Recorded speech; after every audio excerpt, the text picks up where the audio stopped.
हरे कृष्ण दोस्तों, जैसा कि आपने देखा कल हमने अध्याय 12 और 13 को कंप्लीट किया था। अध्याय 12 में हमने भक्ति योग और अध्याय 13 में प्रकृति के बारे में जाना था। तो आज हम करेंगे अध्याय 14 प्रकृति के जो 3 गुण होते हैं उनके बारे में। अगर आपको मेरी वीडियो अच्छी लगती है तो आप लाइक कर सकते हैं और कमेंट करके आपके जो भी सवाल है या कुछ कहना चाहते हो तो आप कह सकते हैं। तो चलिए शुरू करते हैं आज का अध्याय 14 प्रकृति के 3 गुण। भगवान ने कहा, अब मैं तुमसे समस्त ज्ञानों में सर्वश्रेष्ठ इस परम ज्ञान को पुनः कहूंगा जिसे जान लेने पर समस्त मुनियों के परम सिद्धि प्राप्त हो जाती है। इस ज्ञान में स्थिर होकर मनुष्य जैसे मेरी जैसे दिव्य प्रकृति स्वभाव को प्राप्त कर सकता है। इस प्रकार स्थित हो जाने पर वह ना तो सृष्टि के समय उत्पन्न होता है और ना प्रलय के समय विचलित होता है। हे भरतपुत्र, ब्रह्मा नामक समग्र भौतिक वस्तु जन्म का स्रोत है और मैं इसी ब्रह्मा का गर्भस्थ करता हूँ, जिससे समस्त जीवों का जन्म संभव होता है। हे कुंती पुत्र, तुम यह समझ लो कि समस्त प्रकार की जीव योनियां इस भौतिक प्रकृति में जन्म द्वारा संभव है और मैं उनका बीज प्रदाता पिता हूँ। भौतिक प्रकृति 3 गुणों से युक्त है। यह है सतो, रजो तथा तमो गुण है। महाबाहु अर्जुन, जब शाश्वत जीव प्रकृति के संसर्ग में आता है तो वह इस गुणों से बंध जाता है। हे निष्पाप सतोगुण, अन्य गुणों की अपेक्षा अधिक शुद्ध होने के कारण प्रकाश प्रदान करने वाला और मनुष्य को सारे पाप कर्मों से मुक्त करने वाला है। जो लोग इस गुण में स्थित होते हैं वे सुख तथा ज्ञान के भाव में बंध जाते हैं। हे कुंती पुत्र, रजोगुण की उत्पत्ति असीम आकांक्षाओं तथा तृष्णाओं से होती है और इसी के कारण से यह देहधारी जीव सकाम कर्मों से बंध जाता है। हे भरतपुत्र, तुम जान लो कि अज्ञान से उत्पन्न तमोगुण समस्त देहधारी जीवों का मोह है। इस गुण के प्रतिकूल पागलपन, प्रमाद, आलस तथा नींद है जो बद्धजीव को बांधते हैं। हे भरतपुत्र, सतोगुण मनुष्य को सुख से बांधता है, रजोगुण सकाम कर्म से बांधता है और तमोगुण मनुष्य के ज्ञान को ढककर उसे पागलपन से बांधता है।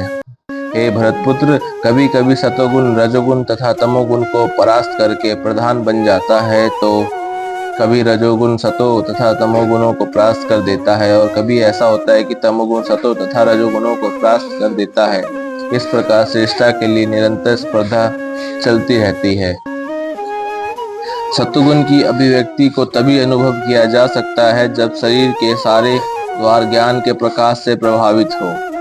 हे भरतवंशियों के में प्रमुख, जब रजोगुण में वृद्धि हो जाती है तो अत्यधिक आसक्ति, सकाम कर्म, गहन उद्यम तथा अनियंत्रित इच्छा एवं लालसा के लक्षण प्रकट होते हैं। जब तमोगुण में वृद्धि होती है तो हे कुरुपुत्र, अंधेरा, जड़ता, परमत्ता तथा मोह का प्रकट्य होता है। जब कोई सतोगुण में मरता है तो उसे महर्षियों के विशुद्ध उच्चतर लोकों की प्राप्ति होती है।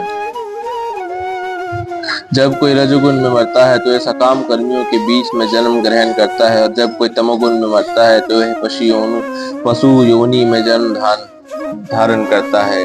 पुण्य कर्म का फल शुद्ध होता है और सात्विक कहलाता है, लेकिन रजोगुण में संपन्न कर्म का फल दुख होता है और तमोगुण में किए गए कर्म मूर्खता से प्रतिफलित होते हैं।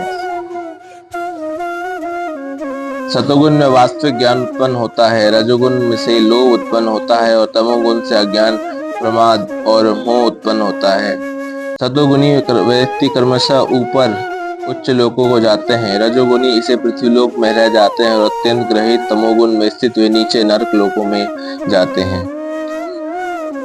जब कोई यह अच्छी तरह जान लेता है कि समस्त कार्यों में प्रकृति के तीनों के अतिरिक्त अन्य कोई कर्ता नहीं है और जब वह परमेश्वर को जान लेता है तो इन तीनों गुणों से परे वह मेरे दिव्य स्वभाव को प्राप्त होता है।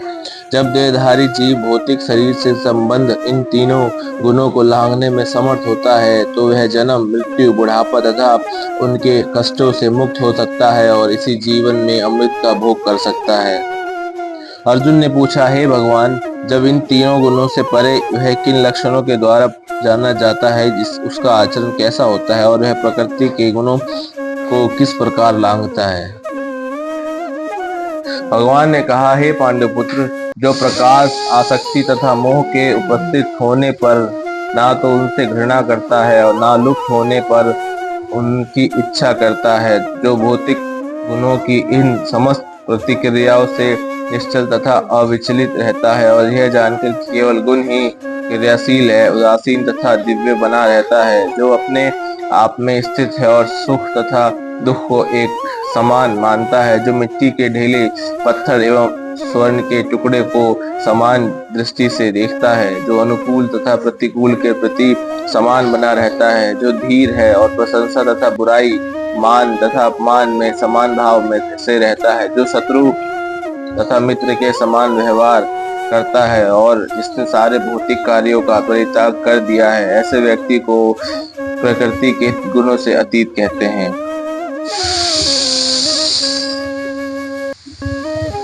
जो समस्त परिस्थितियों में अविचलित भाव से पूर्ण भक्ति में प्रवृत्त होता है, जो तुरंत ही प्रकृति के गुणों को लांघ जाता है और इस प्रकार ब्रह्मा के स्तर तक पहुंच जाता है।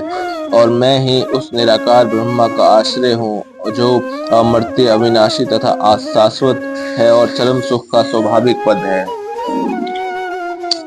तो दोस्तों, आज हमने अध्याय 14 को कंप्लीट कर दिया है, जिसमें भगवान कृष्ण ने प्रकृति के 3 गुणों को बताया है कि आप कैसे उनको लांघ के प्रभु के शरण में जा सकते हैं।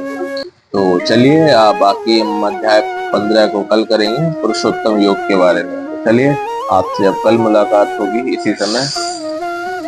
हरे कृष्ण।